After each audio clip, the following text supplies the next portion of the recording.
What? Why are you shaking your head? You're welcome.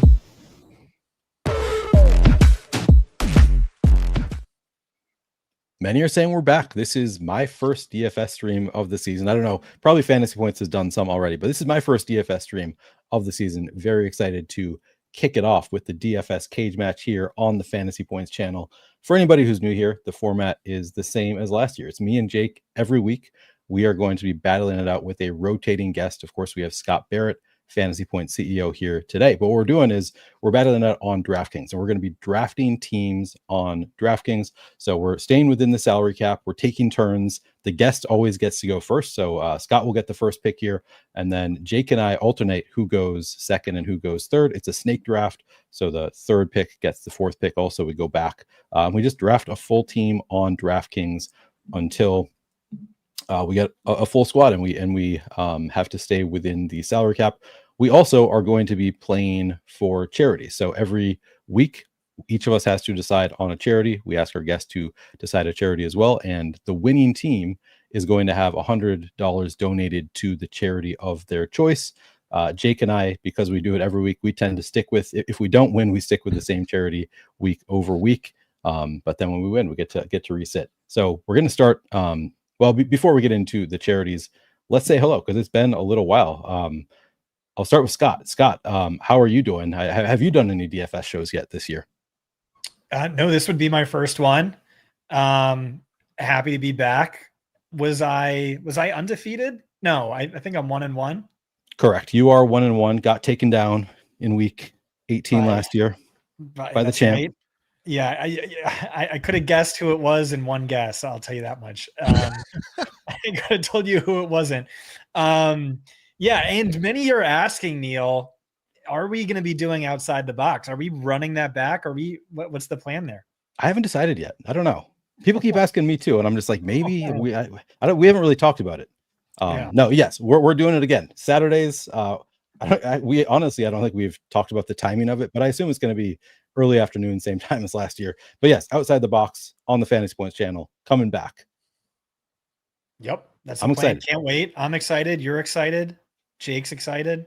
Seems like people are excited. People keep asking. It is the show. Like of all the content I do, I probably get asked about that one more than all the rest of the content I do combined. Are you going to do outside the box this year? Is outside the box coming back? So yeah, I'm excited to be part of it. I even had a couple people ask me, "Do you know if outside the box is going to be back?" It's like, yeah. Why are they so nervous? We've done this is our third year, right? Yeah, we're not gonna. Well, it's because here's why. Because everybody last year was convinced that Scott absolutely hates my guts. Who have issues. I think they see the way Scott looks at me, the way he talks to me, and they're like, I don't think Scott's going to do a show with this guy anymore. He's not coming back to do a show with Neil again next year. But he's doing a show with me again. We'll be doing that on Saturday, first episode Saturday afternoon. So check that out. Jake Tribby, we're also going to be doing a show weekly again this year on Wednesdays. Are you excited for this one? Do you remain stoic? How are you feeling? Yeah, I am. I am extremely excited. It's a completely new season, Neil. So, the past is in the past. It can no longer haunt me. People can no longer pound my Twitter or, post comments suggesting that I don't know what's going on, because obviously I do. Currently undefeated right now in the 2025 cage match season. So very, very excited.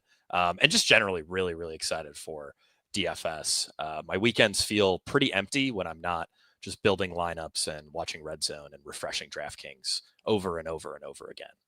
That was a great bit last year, is intentionally just barely losing the DFS cage match every week. Yeah. So people who don't even play DFS were tuning in just to see if the streak would continue.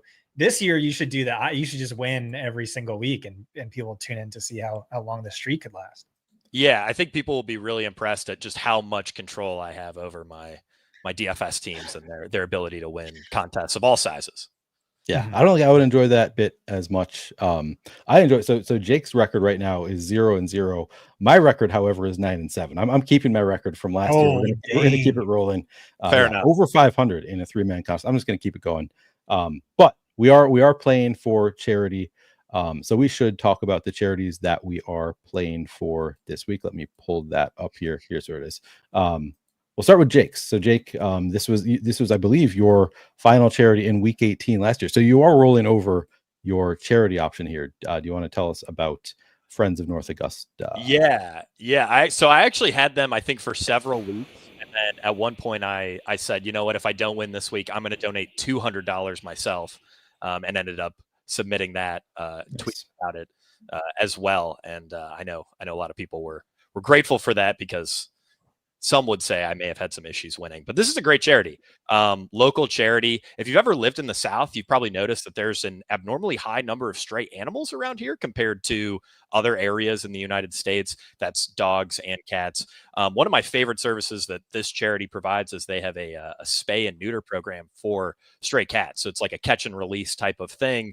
And I actually ended up adopting a cat who had been, as a part of that sort of catch and release program. I'm not sure if it was the government of Augusta that did that or Friends of North Augusta Animals that did that. But either way, that's a fantastic program, and really helps out a lot of those stray animals and helps people find animals to adopt as well. Very cool. Good cause. And I'll go into mine, because mine is kind of related, sort of similar. It is Healing Hearts Rescue. This is the rescue that we got my dog from, coming up on 5 years ago. We love our dog so much. I know they do great work. People always saving dogs at Healing Hearts. They generally are dealing with dogs that have been through some trauma. So it's a great program here in Minnesota. Actually, our dog, speaking of dogs in the South, having a lot of stray dogs, our dog came from the South. We actually don't know his whole backstory, but it seems like a lot of the rescues that we get here are from the South also. So yeah, I'll be playing for Healing Hearts Rescue once again, and then Scott Barrett playing for the Salvation Army. Do you want to tell us about why you chose the Salvation Army, Scott? I was just there a couple of days ago, so it was top of mind. Dropped off some stuff, some old clothes and whatnot, and yeah, I don't know. It's a staple in America. Yeah, great one, great choice. Also, so those are the charities that we're playing for, and now we got to play. So let's play the game. Scott, actually, I said that you go first, but actually, as the guest, you get your choice of where you want to go. Yeah, I would like to pick first. I thought that was the case, because I remember you actually said it on a show last year that you think it's a huge advantage to be able to draft first, which is probably true most weeks. Which is even more credit to you, Neil, because, all things being equal, you should add a 33% win rate. You were above 500 in a 3-man, despite giving this massive advantage away. So you're just a DFS cage match legend. I was born for the cage match. That's the right. Brock Lesnar of DFS cage matches. I'm going to go first, and I think this is pretty easy. I'm going to select Drake London. Oh, Drake London.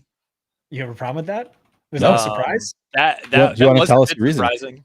Yeah, please give us the reasoning, Scott. Well, he is the top point per dollar non-quarterback on this week's slate, according to Chris Weck's projections. That is with Darnell Mooney expected to play right now. I don't know, maybe he's doubtful, I think, with his shoulder injury.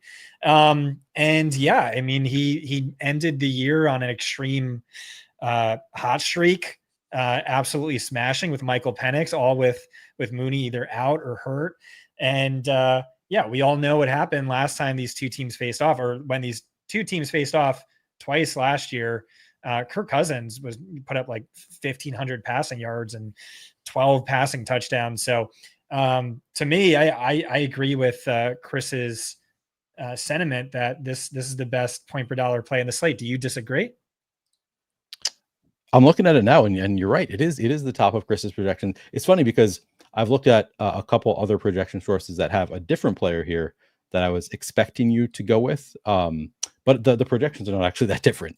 So it is. I haven't looked at anyone but our own. So yeah, as you should, as the CEO of the company, you believe in. I actually had not pulled them up yet. I usually do pull up the fantasy points projections and factor those in quite heavily. I'm a little bit rusty, so that caught me off guard, because I also have listened to some content where people talking about a different player who projects extremely well. So it caught me off guard, and also, now that I'm looking at it, yeah, that makes perfect sense. It's a great matchup. Has a lot going for it. Jake, how do you feel about it? Yeah, I think that's a good pick. I was expecting somebody else, which is why I was a little surprise there. But oh, I know Drake who London, it is now. Yeah, Drake no London kidding. easily, top 3 to 4 value on the slate. I think it just depends how you want to prioritize the positions, whether or not you could justify him as the first overall pick here. Yeah. Jake, I will give you the honor since you are you need to reset things here. I'll give you the honor of going second here. Okay. Unless you want to go through it. I guess you can choose where you'd rather go. I really appreciate that. I will choose second. Okay. And I will be choosing Christian McCaffrey.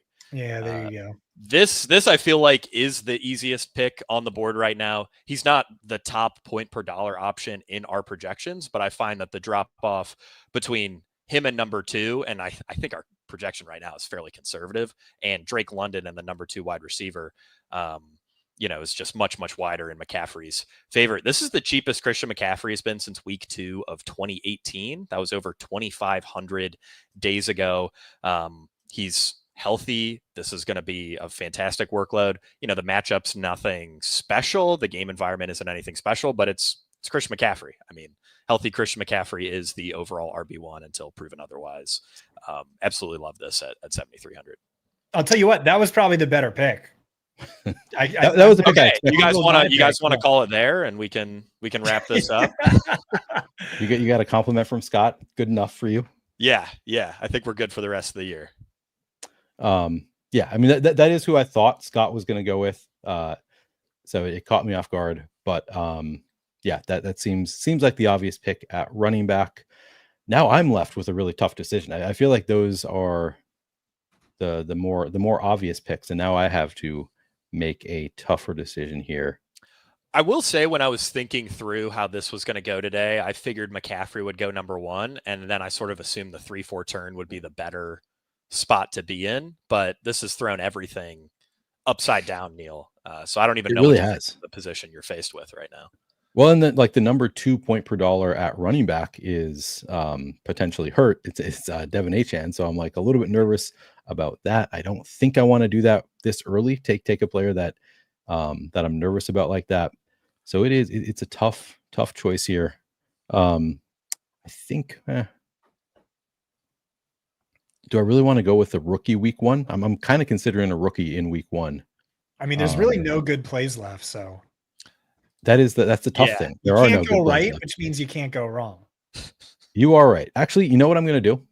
I'm going to shock the world here. Nobody's expecting this. Ooh. I'm leaning into the fantasy points projections of this one. And I'm going to go with, just want to make sure I'm not crazy. Yeah. I'm going to go with David Njoku. 4,700. Great matchup with Cincinnati. Cincinnati has been, and this is the kind of thing that doesn't matter year over year. But Cincinnati has been just terrible against tight ends for as long as I've been playing DFS, I think. And Njoku gets Joe Flacco throwing him the ball. This is actually a very fantasy points play, because I feel like I wasn't drafting the Browns pass catchers at all in best ball all summer until I started talking with you guys on my streams, and you're all like, no, but I think Kevin Stefanski is, a great offensive mind. I think they're gonna score points. They just had to get rid of Deshaun Watson. They've been very good whenever they don't have Deshaun Watson. And you convinced me to start drafting the Browns pass catchers. And I think this is, and then of course naming Joe Flacco helps quite a bit as well, I think. So yeah, I'm happy to get David Njoku here, and then I have another pick to make. Oh boy, yeah, got to make 2 picks. This is a struggle. I think. You know what?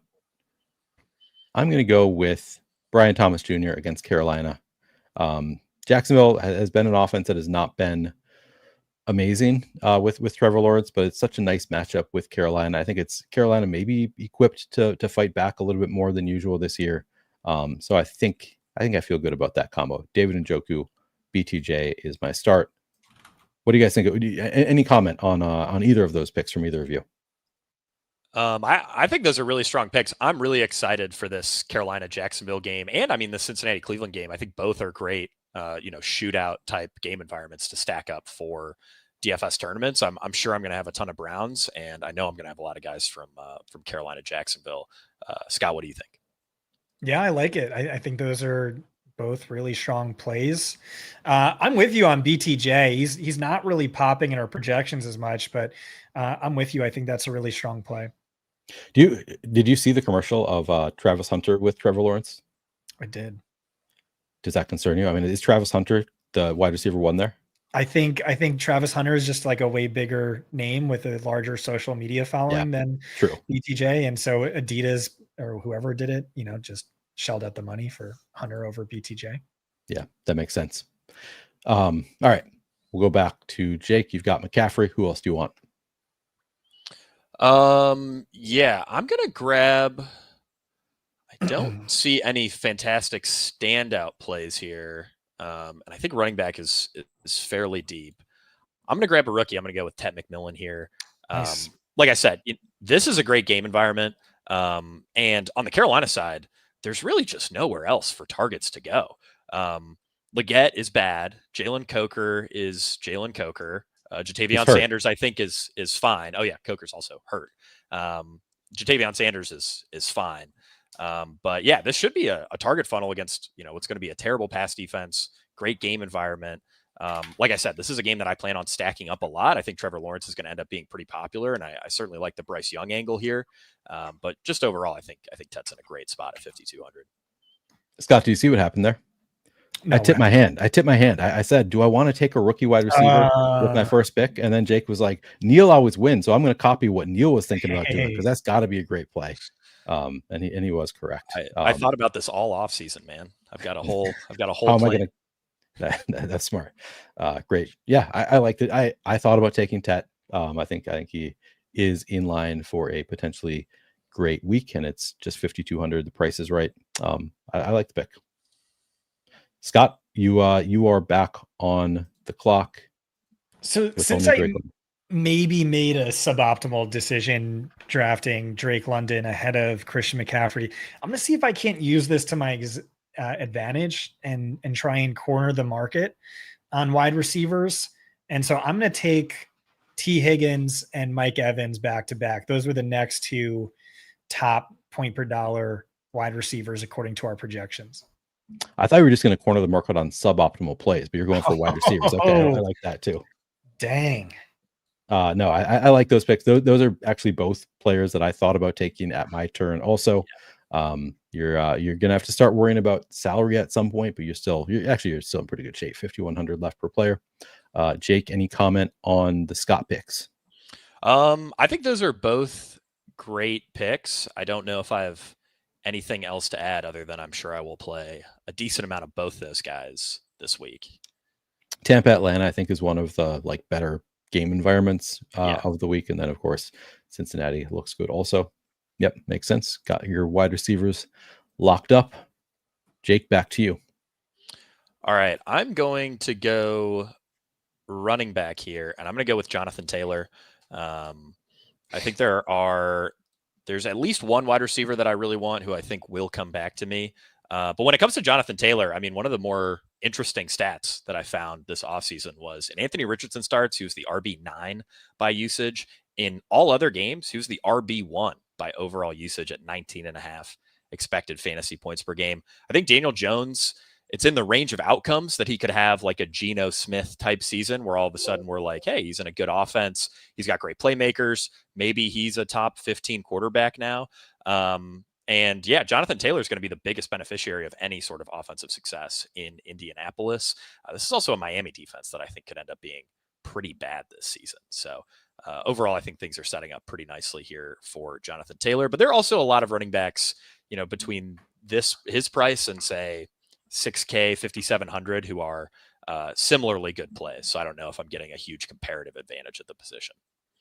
Yeah, it does feel like a pretty deep position here. Yeah. JT, one of the better point per dollar plays. And yeah, that Miami defense, I just saw that they're going to be starting like a 5th round rookie is going to be one of their starting slot corner this week 1. Just saw that on Twitter. That's kind of intriguing to me. Probably not intriguing enough to get me to play Josh Downs, but sort of interesting at least. All right, it is my turn, and I'm still mulling over a couple options here. Thinking about, there are a lot of like strong running back options that I'm really struggling with here. I think I'm going to go with James Conner and Jerry Jeudy. So I'm going to lean into that Cleveland game environment. Hope that Flacco still got it, and then play James Conner. Little value at running back. Still have some decent money left over. Yeah, I definitely like those picks, Neil. Something that I wanted to ask you about, and me and Scott are writing the week 1 slate breakdown together, and this was something he left a comment on. How big of a gap do you see it between 5,400 Jerry Jeudy and 4,400 Cedric Tillman in terms of how good of a tournament play both of those guys are? I would imagine Jeudy comes in notably higher owned than Tillman, right? Yeah, Jeudy I would expect to be significantly higher owned. Tillman I haven't seen popping in projections at all. Actually, I'm pulling. Judy's like a top 10 value for us, and Tillman, I believe, is 17th or 18th. Yeah, 17th. $. So not a massive gap, but there certainly is one there. Yeah, it's an interesting one because Cedric Tillman did have he had a few weeks last year where he was like, it looked like they were even. It kind of felt like all the Cleveland guys, like, you don't know, they're all going to get 12 targets a game for a little while. Yeah. Last year when they had Jameis Winston, and they can all, they're all talented enough to put up big scores. And then Tillman got hurt, right? So then he was out, and maybe an afterthought because he got hurt, and who knows what the pecking order is now. I suspect that Jeudy kind of proved himself enough that he's going to be the clear alpha receiver there. But it's an interesting one. So I would say for a cashy type game, I think Jeudy is a much better pick. But for a tournament, if Tillman's going to come in much lower owned, I think it's a different type of play, but I like it. I think it's an intriguing one against Cincinnati that could just be a terrible defense all year, could have a lot of big scoring games. So I like it from a tournament perspective. From a like 3-man cashy perspective, I think Judy's the clear answer though. Yeah, I would certainly agree with that. I also love that comment. Jamari Thrash for the millions. That's a perfect play for the $5 milli. Who knows what Jamari Thrash could do now that he is Joe Flacco. Yeah, now that he's without Deontay Johnson, doesn't have to worry about that obstacle. So what were you guys arguing? Who was on what side of the Cedric Tillman versus Jeudy? Scott was saying that Jeudy was a much better play, and I just think that's going to be pretty accounted for in ownership in a vacuum. Oh, yeah. Like you said, Neil, in a 3-man, I would certainly take Jeudy. In tournaments, though, if you tell me Judy's going to be 15% and Tillman's going to be 5%, then they're pretty similar plays to me. Yeah, but Scott, are you just not a believer in Tillman as much, Scott? Yeah, I just think Jerry Jeudy was one of Chris Weck's biggest conviction calls of the offseason, just based on his season-long projections. And then a couple of weeks back, I was talking to our charting crew, Stephen O'Rourke, the Ass King. And I was asking him about some of his players who he was convicted on, and he mentioned Jerry Jeudy. And he mentioned Cedric Tillman. He said, I really want to see who the starting quarterback is, because if it's Joe Flacco, he loves Tillman, but he's like, if it's Joe Flacco, then Judy's going to go nuclear for however long Flacco is the quarterback, just because he has, elite football IQ. And, he's really accurate in the short to intermediate areas of the field, particularly when targeting horizontal routes, which we saw with Josh Downs last year.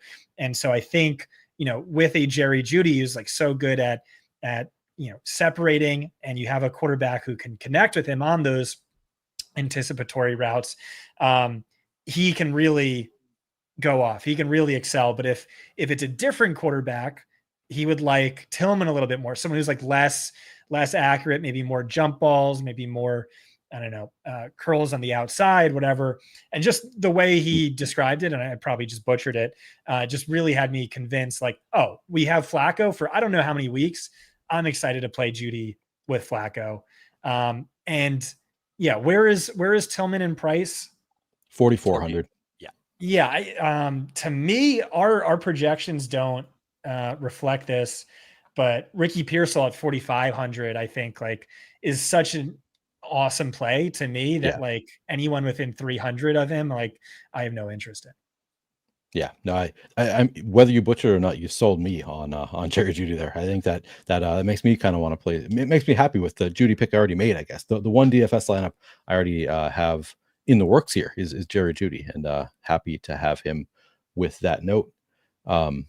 Nice. I'll send it back to you, Jake. Yeah, I am going to get a little game stack going here. I'm going to go with Travis Hunter. 5K, everyone's going to be scared. All right. But this is where we make our stand. Travis Hunter people, we're not going to wait until week 2 when we know that he's going to run an 85% route share. He's going to be priced up by another 600 and he's going to be 30% owned. No, we're going all in this week when we have no idea what the role is going to be. He's going to shock the world. 85% route share, another 70% of snaps on defense, 22 DraftKings points, probably more actually. That's underselling it, and a pick six. He'll jump to the front of the MVP conversation after week 1. It'll be truly incredible, and you're going to get him at single digit ownership at 5K. I mean, you just can't beat it. These are the spots we live for in DFS, and I'm glad he made it this far in the draft. I'm going to let Scott respond. Seriously, I thought we were trying to get off the snide, and we're this isn't DraftKings is IDP now. What the heck is going on, guys? Come on. Do we actually know? I don't think you do get fantasy points for a pick six, I assume, but I assumed you did. I think it would be 6 points, right? I mean, obviously you wouldn't get it for any of the other defensive stats, but if you get it for special teams touchdowns, I don't know that we know that. It's never happened before, right? My instinct would be that you don't get credit for pick six because they list like offensive scoring and then defensive scoring as a separate thing. And because he's an offense, like he's listed as a wide receiver, my guess is the defense obviously gets the 6 points, but I would guess that he doesn't because it doesn't qualify as offensive scoring. I am going through the scoring, and it is specific when it comes to, it's all the special teams touchdowns, offensive fumble recovery touchdowns, passing touchdowns, rushing touchdowns, defensive touchdowns are not mentioned at all. Oh, no. Even in the scoring notes, they are specifically not mentioned. Either way, it doesn't matter because he's going to be such a fantastic offensive weapon for the Jacksonville Jaguars. And like I noted, this is a great game environment. I want a lot of exposure to pretty much all the pass catchers here, especially one with as much upside as Travis Hunter. Yeah, and I say this is my first DFS lineup in the works, but I actually made one the day that they announced pricing, and I put Travis Hunter in there just kind of to bookmark that. I think this is to take the time to take advantage in the $5 Millie Maker where there's hundreds of thousands of people in it, not necessarily in a 3-man, but it's a bold call. I don't hate it for the 3-man. But yeah, while the rest of the world is fearful, I think that this is the time to play Travis Hunter in GPPs. Scott, you're not buying it though, even in a GPP setting? Maybe in a GPP.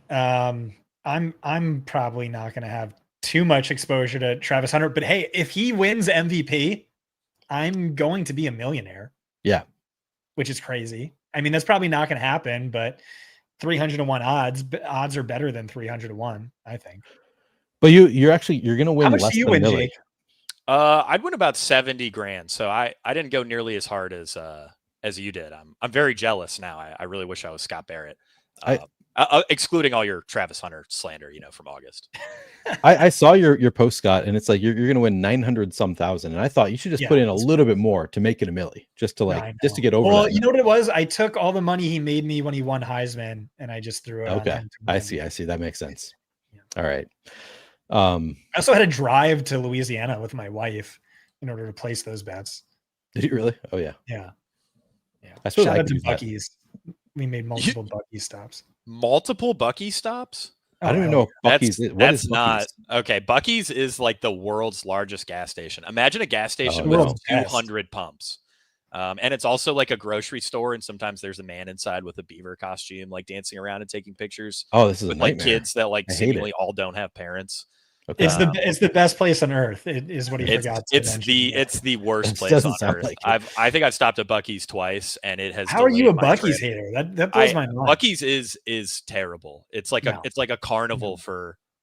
Please roast Jake in the YouTube comment section. I can't.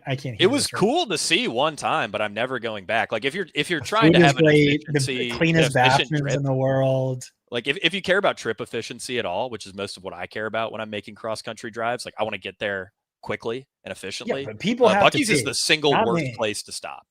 I do like a clean bathroom. So Scott is starting to sell me a little bit on Buc-ee's. The bathrooms are great. There are advantages to Buc-ee's. I'm just saying, if you want to turn a 9-hour drive into a 10-hour drive, stop at Buc-ee's once. That's all it'll take. All right. Solizilla says Beaver Nuggets go hard. Is that something you get at Buc-ee's? Yeah. I mean, I'm not going to eat that. That's probably not good for you, but sure. Heard they're great. So Scott, you have 3 receivers and $5,083 left per player. Have you thought about what you're going to do here? Yeah, I'm going to take Achane and Pollard, and I think with that, I just about solidified my victory. I don't think there's really any like a factor in variance. I don't think there's any chance you guys win now. What if Achane doesn't play? Well, then I can swap to someone, right? And maybe I did that. No, my sources told me weeks ago Achane should be fine, but okay, we'll see. Achane, Pollard, it's a strong Ollie start. Gordon went round 2 in an FFPC very recently. Did he really? Oh my God! I'm sure that guy was just drunk or something, but yeah, he is getting up there to like round 7, round 8. Would you rather have round 2 Ollie Gordon or round 6 Ricky Person? Ricky Person all day. Round 6 Ricky Person. Yeah, that's what I was hoping everyone would say. Good choice, fellas. Yeah, that's not a Ricky Pearsall shirt. No, it is not. Ricky Person. It is not. UFL legend Ricky Person. That's right. Jake is one of 4 people on the planet with a Ricky Person shirt. That's probably true. Without the last name Person. I will say his mom and his younger brother both follow me on Twitter. That's how much of a Ricky Person enjoyer I am. Nice. Colston Loveland's mom follows me on Twitter. DM'd with Marvin Mims' mom. Wow. And yeah. Did you ever? Uncle and I are type. Did you ever think about trying to become Marvin Mims' stepdad?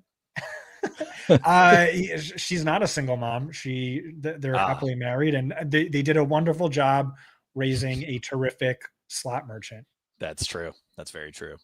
I don't believe anybody's parents follow me on Twitter. If they do, they have not announced themselves. I think my mom follows you on Twitter. Your mom follows me on Twitter? I think last I checked, she follows 5 people. It's like the president, the Pope, me, you, and I don't know, nice. Dave Ramsey. She just loves outside the box. Just another person who just loves outside the box. That's great. You ever know, like, people are like, what's you could have like dinner with any 5 people, who would it be? And just like imagine just being in eternity and like you have to have dinner with me, my mom, and Jesus and Trump. I would be lovely. I would think it was a great time. Yeah. Probably. I bet Jesus has some great stories. I'm sure he does. Probably. All right. Moving on. Back to Jake. Would Jake be there? Would Jake be invited to this 5-person dinner, or is it Dave Ramsey? Yeah, instead? Have I not made the cut? Do I need to do something? I don't think so. I don't know. Maybe you need to start wearing flannel instead of Ricky Person shirts. Yeah. Okay. Up your game there. Will do. All right, Jake. All right. So here I'm going to go with the guy who actually isn't popping in projections, but is popping in my heart. Chase Brown is going to see a monster workload. He's dealing with Samaje Perine, who stinks. And this offense is implied for the most points on the main slate. So yeah, give me the guy who's going to get the ball every time they decide to run it for 3.9 yards per carry. All right. Chase Brown against the Cleveland defense. Cleveland's going to shut him down. Okay. No, that seems. I wish you could go on DraftKings Sportsbook and bet Chase Brown to finish top 3 in XFP per game, but outside of the top 10 in fantasy points per game. I like that. That just feels like such a lot. I mean, I'm with you. I love Chase Brown, but that just feels like such a lock to me. Feels like a player who would have made a lot of sense on my team, Jake. Just noting that Chase Brown on my my game stack would have been potentially good. But in yours, a lot of jealousy from you, Neil. No, I feel like you shouldn't have this given your record last year and my 0-0 record this year. You do have a pretty nice 0-0 record. No, you're right. No jealousy. I just noting that he could have made a lot of sense in my lineup, but he can be in your lineup where he doesn't. Scott did give me a good note that I like. That Ricky Pearsall is 4,500, and that does kind of stand out to me as a really, really strong play.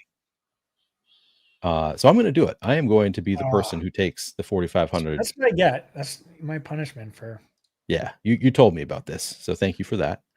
Now we got 56.25 left to play with, and I think I've got a little bit of money. Once you account for defense, I was going to take Tony Pollard, so that's kind of rough. I could just lock up I could PPR scam my way there.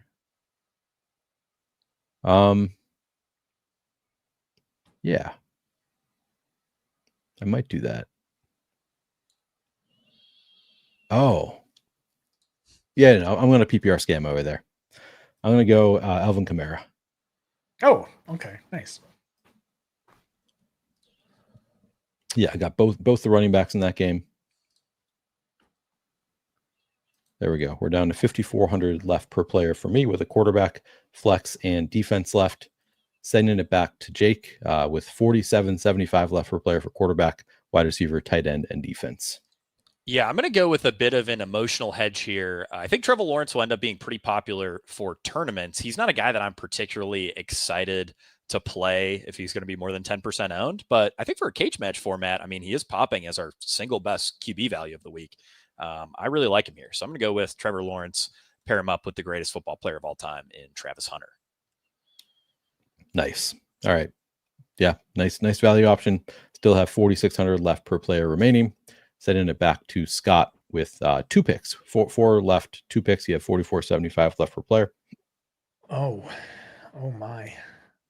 I'm gonna go with Joe Flacco, who's just awesome. Better than Trevor Lawrence. And I'm gonna go with. I wasn't prepared. I'm gonna go with Chigo Okonkwo and just see what that does for me. Shout out to Easton Freeze. Has a badass name, like a Batman villain, but he's also the Titans' best beat reporter. He's been telling me Chigo Okonkwo, at least for the early part of the season, is Tennessee's number 2 receiver. Expect usage like we saw in the preseason, like we saw at the tail end of last year. So he's pretty cheap. So, and Calvin Ridley is going to get shadowed by Patrick Surtain. So maybe that opens things up for Okonkwo. So he's a pretty strong value to me. Got to say, I was not expecting after I did the Cleveland double stack to be sniped on Joe Flacco. that was not part of my plans. But that's just, hey, that's part of the game that we're playing here. We're in the cage now. We're back in the cage. You got to get ready for the snipes. So yeah, kudos on the Joe Flacco call. If he gets there rushing, I won't score all the points every time he scores points. Chig at 3,400 feels pretty good. You got a little stack there, Pollard and Chig. All right, I like it. Jake, you are 3 picks left, 4,600 left per player. Yeah, I definitely liked Scott's Chig take. He was a guy that I hadn't thought of a whole lot this week, but certainly see the value there. I'm going to go with a slightly better points per dollar value, and also one that gives me a double stack, which isn't always advisable in a 3-man format, but why not? Let's go Brenton Strange here. Pretty easy to make an argument for Strange. He is one of the most mispriced players if we just look at best ball ADP. Also saw pretty solid usage in the games where Evan Ingram was out last season. So 3,300 really can't go wrong. Just helps open things up for the rest of my lineup. All right. Jake's got 5,250 left with the defense in there, so might be able to pay up for a wide receiver. All right. So I have 5,400 left. 16,200 in total. All right. So now I gotta figure out a new stack. You guys, you took Flacco from me. You took Trevor Lawrence from me, but that's all right. I can do that. I'm on top of it. I believe you, Neil. Yeah, no, I got this. I've got a lot of money left to spend too. The question is, wait. First of all, do I have? Yeah, it's a flex, so I can play running back or quarterback. So I could go. Man, Purdy's expensive, huh? You think Purdy's expensive? Oh no, I just didn't see him. I sorted by projected point per dollar. I didn't see him there. He's flying under the radar. He kind of excites me. You didn't even write him up, Jake. I mean, it's just I'm just a little iffy on the game environment. I think there are a lot of great quarterback plays in the mid 5s who have just better game environments. But I get it. I understand, Scott. If you want to get him in, you can have him in there. Shanahan, has made us a lot of money over the years. Purdy's cheap, Pearsall's cheap, Kittle's cheap. Offense is condensed. Jawan Jennings just joined the team a few days ago. Maybe out of shape. Maybe doesn't know the playbook. So I see him flying under the radar. I like him. All right, here's what I'm going to do. I'm going to do Terry McLaurin. Oof. Yikes. Yeah, I feel that. And then I'm going to go. We don't play holdout receivers week 1 after they just joined the team. I know. It's a bad decision. It's a bad decision there, but it's what we're doing. All right. There's no going back now. Okay. And then we're going to go 49ers defense. Sam Darnold, broken man. We're going 49ers defense.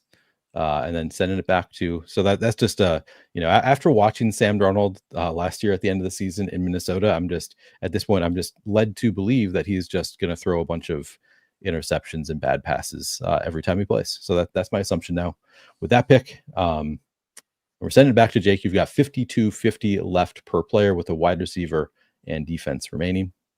Yeah, I figured out what defense I want, so please don't snipe me. But I'm going to go Jamar Chase as my wide receiver to round things out.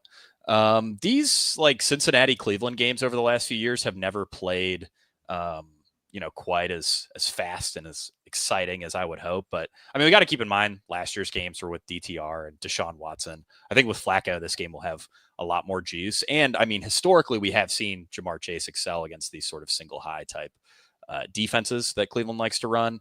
And he's also Jamar Chase. He's amazing. So I don't know if you really need much of an explanation beyond that. I was glad to have the extra salary for the most expensive player on the board. Yeah, nice. And plenty. I thought maybe there was only going to be one there for you, and Scott could force you to, I don't know, change your picks or something. But no, there's plenty of options left. All right, Scott, you've got a flex and a defense left. I am going to go with the Titans defense. And the reason why is because they're the cheapest defense. Okay. And then I'm going to spend up for, would be awesome if I could play Christian McCaffrey on this lineup. But I'll just go with Nico because he's the most expensive and he's pretty good. Nice. And that's my team. And that's the team that wins the cage match. We'll go over all the teams once we are done. So we'll talk about. I'm saying there's no need. Yeah, you don't even want to. You don't have to tell us about it. You're just going to tell us this team is going to win the cage match. I get it. Okay. All right. So I guess the show's over. Scott says that the show's over. We don't need to talk anymore. Unless this defense that Jake picks here is the decider, because it could be so good. Yeah, let's see. Yeah, I mean, can you stack Travis Hunter with Jacksonville's defense and get the double pick six? I would never do that because I have Tet. But yeah, the double pick six is a great idea. No, I'm going to go with the Giants defense. They're actually our top defense right now in our projections by points per dollar. So happy with that. Glad I could squeeze them in as well. I'm also happy that you took the Giants defense because I am going to be just cheering against you all around because I'm going Jaden Daniels as my quarterback here with Terry McLaurin in the stack. So there you have it. We are done with the picks. Now we can just go over the teams. Everybody kind of give your reason why you think your team might win. I will notice Josh Gillum says Jennings at 4.9K is better than Pearsall. He might be. It's just he's been not practicing. I'm a little bit wary of that. Yeah. Drew thinks that I blew the Pearsall pick with the Terry McLaurin pick. Listen, it was not the best point per dollar pick. I just really wanted to stack. I saw Jaden Daniels. I was like, I can make that work. So we'll see. We'll see if the stack pays off. Josh says Texans at 2.5 is too cheap. Yeah, that is pretty cheap. All right. Let's start with Scott. So Scott, you had the first pick. You went with Drake London with your first pick and then immediately regretted it. But did you pull the team together? Deep-seated regret. I just a concession that McCaffrey was the optimal. Okay. Not a ton of correlation here. I got a London Evans mini stack, which will be wildly popular. But yeah, I mean, Flacco is just a tremendous value. Pollard should be the bell cow this week. No Tajay Spears. Achan I could swap out, but I think he's going to be fine. I think he's going to get a really good workload. We all know he was top 3 in fantasy points per game with Tua last year. London extreme value, especially if Mooney can't sit up. In that case, I think he's above and beyond Christian McCaffrey, maybe. T. Higgins, another extreme value. Joe Burrow's always struggled against Cleveland, but interestingly, T. Higgins out-targeted Chase in both Cleveland matchups last year. Mike Evans, another really strong value. Another, no Chris Godwin, no Jalen McMillan. So, and Emeka Egbuka's a rookie, so I expect Baker Mayfield to lean heavy on his guy. Okonkwo, already told you that's, Tennessee sources telling me good things. And then Nico Collins is a guy we were all drafting the round 1, round 2 turn, and just a cheap defense. Yeah, nice team. We'll see if it gets it done. Jake, you drafted second, started with Christian McCaffrey, and then took all the players that you thought Neil wanted, and honestly did a pretty good job of that. Did a pretty good job of taking the players that I wanted. How do you feel about your team? Yeah, exactly. Sometimes you can't be the cool guy. You have to, pretend. And that's exactly what I'm doing, is I am pretending to be Neil Orfield with a draft like this. But actually, I really like this team. Obviously, CMC, great value. Scott Barrett himself admitted that it was pretty much over as soon as I got McCaffrey. I also stacked up what I think is going to end up being my favorite game, and I'll probably have a lot of lineups that look similar to this. Although, like I noted earlier, I think I like the Bryce Young angle in this game just a little bit more than the Trevor Lawrence one. But I do imagine I'll have a lot of game stacks that, kind of look along these lines. Jonathan Taylor and Chase Brown, two high volume running backs, one of which is supremely talented. And then, I also got Jamar Chase, who is the single best wide receiver in football and our highest projected defense just by raw value. So definitely feel pretty good about my team here. And by the way, I sent both of you the link to this contest if you wanted to enter your lineup while it's fresh. You feel free to go enter your lineup. I'm feeling good. Fantasy Guru Drew says Scott wins. I might just put this in the power suite with all 3 entries. It's not a good omen when Fantasy Guru Drew thinks you won. Fantasy Guru Drew's record in the cage match. He's 0-1. He's 0-1 in the cage match. Okay. All right. Yeah. The winning lineup is, of course, this one. Yeah. Jaden Daniels to Terry McLaurin, easy stack there against the Giants, who are going to give up. They're going to score negative fantasy points, giving up 35 to the Commanders. We got James Conner and Alvin Kamara, running backs who are just going to go back and forth, scoring touchdowns in the same game. BTJ, the clear alpha in Jacksonville, in a great matchup with Carolina, going to score 2 touchdowns, 110 yards, easy game. Jerry Jeudy, the nice thing is I've got Brian Thomas Jr. scoring every point that Trevor Lawrence scores. BTJ is going to outscore him. Same thing. Joe Flacco, sure, he's going to have a big game. I agree. Joe Flacco is going to have an awesome game.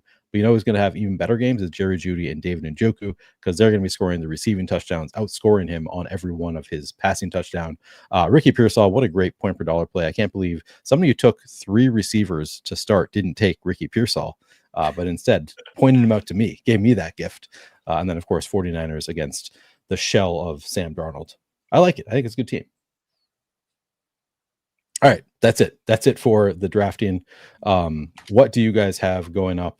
I'll let Jake go first, because Scott, I think we have some overlap in what we have coming up. Jake, what do you have coming up? So I will be on Cashing Points every week. So that is one of our main DFS shows over on the Fantasy Points YouTube channel. It'll be me, Graham Barfield, and a rotating guest. I believe this week's guest. I don't think so. I think it's a permanent Ryan Heath. Number 3. No way. Oh, okay. Well, I was just throwing that out there because I think you're good to go for week 1, right? Nope. Right, Scott? No, it's going to be Ryan. It's going to be Ryan. Yeah. All right. Okay. Well, it'll be me, Graham Barfield, and Ryan Heath talking up all our favorite plays for the week 1 DFS slate and every week after that. And then after that show, I will be doing the Underdog Drafter Party with Ryan Heath. So me and Ryan will have a back-to-back together. There we will answer, all sorts of fantasy questions while we draft underdog teams for their Battle Royale format, which is extremely exploitable. We've all been thinking about DFS and building tools for DFS for 10 years now at this point. Underdog Battle Royale is a lot fresher and a lot softer in terms of the overall competition. So if you like that sort of format, or if you, just want to ask me and Ryan any sort of start sits or, general trade questions, we're more than happy to answer those on that show. And beyond that, I'll be doing an early look with Grant Barfield. That'll come out on Mondays. And I'll be helping Scott Barrett out with his big slate breakdown article. That's always the best in the industry, pretty easily has everything you need to know about whatever DFS slate is on hand. As the host, I should probably remind people, please do like this video if you haven't already done so. It's really helpful. We're trying to grow the Fantasy Points YouTube channel. I know they just got to 20,000 subscribers. This channel is growing so quickly. It's absolutely crushing it, but got to keep growing. Now that it's NFL season, we want to get to 30,000? What's the goal for this year, Scott? What do you think we can get to this year? Let's do 200,000. 200,000. Trying to get to $200,000. 200,000. That's on followers. It's my fault. It's my fault as the guy who hosts one show on the actually two shows on the channel. You are two of our biggest. Yeah, we're trying to get to 200,000 subscribers here in the Flat Fantasy Points YouTube. So make sure you do subscribe, like the video. If you want to get notifications every time we go live on this channel for this show, for Outside the Box, hit that little notification bell. Scott, so you're going to be on Outside the Box with me on Saturdays. Are you going to be on other shows on this channel, or just written work going for the rest of the week? I have my own podcast, The School of Scott. So I do an article with Ryan Heath, the Everything Report, breaking down last week's action of games from a volume perspective. Like what do you need to know? Changes in usage and whatnot. And so we're going to turn that into a podcast of sorts. My co-host is Theo Greminger. That will drop Thursdays. Everything Report should drop Wednesdays as an article. And then week 1 DFS slate breakdown will be out Saturday. That article drops every Saturday. And then you and I, Outside the Box, record every Saturday. Should be same time as last year. I don't remember what it was, but whatever. Yeah, I want to say 2 Eastern, but I'm not positive about that. Somewhere around 2 Eastern-ish. So look out for that. Next time we get hey, are you guys doing Outside the Box? We should be like, yes. Can you remind us what time it is? Yeah, we should.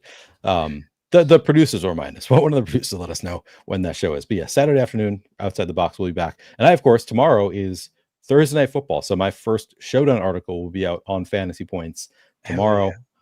Writing that tonight. And then, of course, I'll be doing on my own channel in the Flannelverse, going to be doing 2 breakdowns, doing a show at noon Eastern on the channel, an early look show at the Showdown slate. And then 90 minutes prior to the lock, I will be doing another show once we have inactives in the Flannelverse. So you can check that out on my YouTube channel.